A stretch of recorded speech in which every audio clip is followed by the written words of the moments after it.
Oke, bintang 2, bintang 1, bintang 1, bintang 2, dan bintang 1. Untuk semua link base yang ada di video ini, kalian bisa dapatkan di deskripsi video atau di pin komentar. Base nomor 1. Oke, jika kalian sedang mencari sebuah base TH8 yang bisa menahan serangan dari pasukan darat dan terkhusus untuk menahan serangan pasukan udara, mungkin saya bisa rekomendasikan base yang satu ini. Karena jika base ini diserang menggunakan pasukan udara, yang menjadi masalah utama untuk serangannya yaitu adalah posisi air defense. Karena kalau kita lihat di sini untuk tata letak dari air defense yang dikelilingi oleh area spasi kosong, tentunya bisa membuat pasukan lawan akan kesusahan untuk memasuki area ini. Terlebih lagi untuk pasukan udara yang karakternya penyerang target bebas terdekat, seperti pasukan naga contohnya.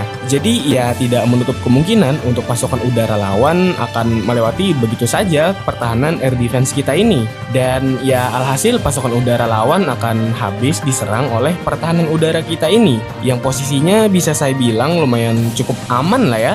Nah, dan mungkin untuk saran bantuan klan kastil, kalian bisa isi saja dengan naga api atau naga rider.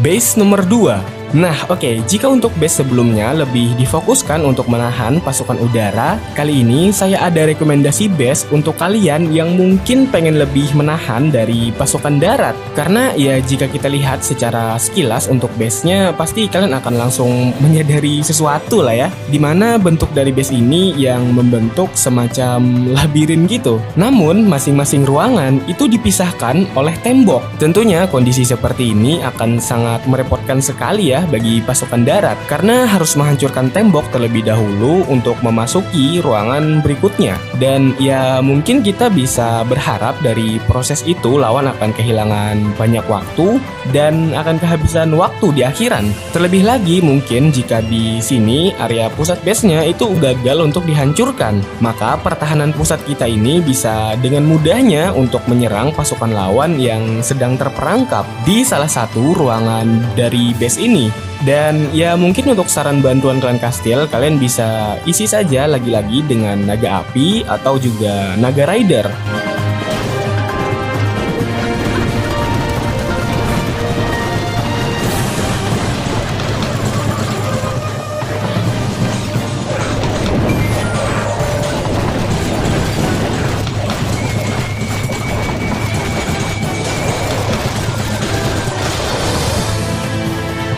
Base nomor 3.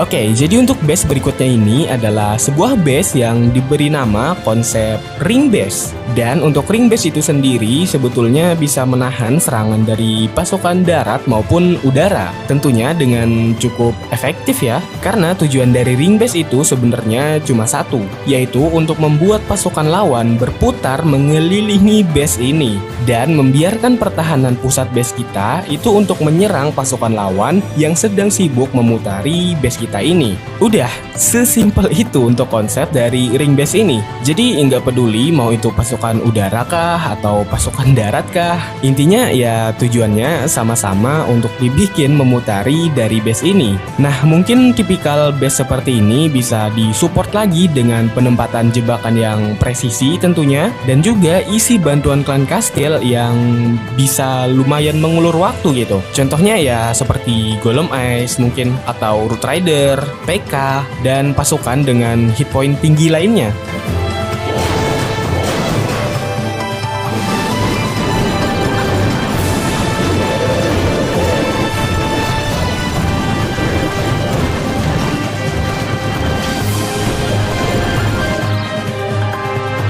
Base nomor 4. Nah, oke, lanjut lagi ke base berikutnya. Di sini ada sebuah base dengan tipe simetris. Nah, tapi mungkin jika boleh dibandingkan dengan base yang bertipekan ring base, sebetulnya base dengan tipe simetris ini kelasnya masih di bawah dari base yang bertipekan simetris. Nah, namun keduanya tentunya juga memiliki kekurangan dan kelebihannya masing-masing. Mungkin salah satu kelebihan dari base dengan tipe simetris seperti ini yaitu jika lawan menyerang base ini dari area sudut, maka besar kemungkinan untuk pasukan lawan akan terpecah belah.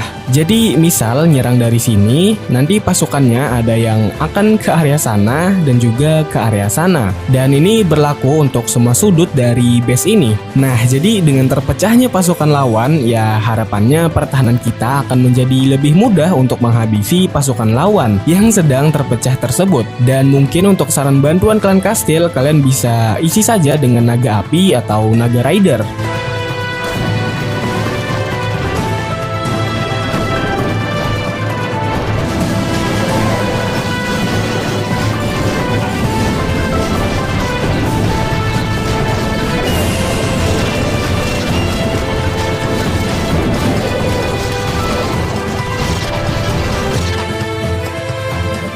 Base nomor 5. Oke, jadi di sini ada base yang bertipekan ring base lagi. Nah, tapi kan sebelumnya sudah saya bahas nih kenapa konsep dari ring base itu lumayan cukup bagus untuk menahan serangan dari pasukan darat maupun udara pada pembahasan base nomor 3 sebelumnya. Jadi mungkin di sini nggak harus saya bahas lagi lah ya. Mungkin di sini saya akan lebih membahas perbedaan antara ring base yang satu ini dengan ring base pada nomor 3 sebelumnya. Dan mungkin kalian sudah menyadarinya lah ya, yang menjadi pembeda dari ring base nomor 5 ini yaitu terletak pada bagian area ring luarnya. Karena jika kita lihat di sini untuk bagian ring luarnya, itu di dalamnya membentuk semacam ruangan yang dipisahkan oleh tembok. Jadi bisa saya bilang untuk base ini akan menjadi lebih kuat lagi jika untuk menahan serangan dari pasukan darat. Karena tentunya dengan kondisi masing-masing ruangan dihalangi oleh tembok, hal itu akan membuat pasukan darat lawan akan membuang banyak waktu untuk memasuki ruangan berikutnya. Dan ya lagi-lagi kita bisa berharap dari proses itu lawan akan kehilangan banyak dari waktunya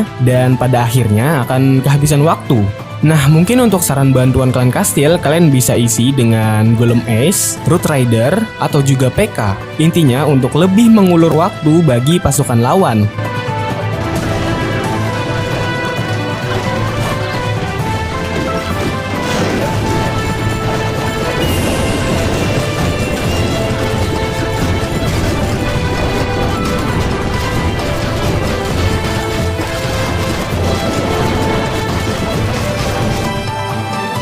Base nomor 6. Nah, oke, jadi untuk base ini tuh sebetulnya adalah desain base yang saya pakai sendiri di desa asal. Ya, saya memakai base ini kurang lebih ada 3 tahunan lah ya. Karena ya apa ya, suka aja gitu dengan tampilan base yang rapi dan simetris. Tapi kadang base ini di beberapa kondisi juga lumayan cukup efektif untuk menahan serangan dari lawan. Nah, tapi tentunya untuk pertahanan yang lebih serius, saya lebih merekomendasikan antara base nomor 1 sampai 5 sebelumnya. Tapi ya jika kalian tetap mau memakai base ini untuk pertahanan serius juga gak masalah sih.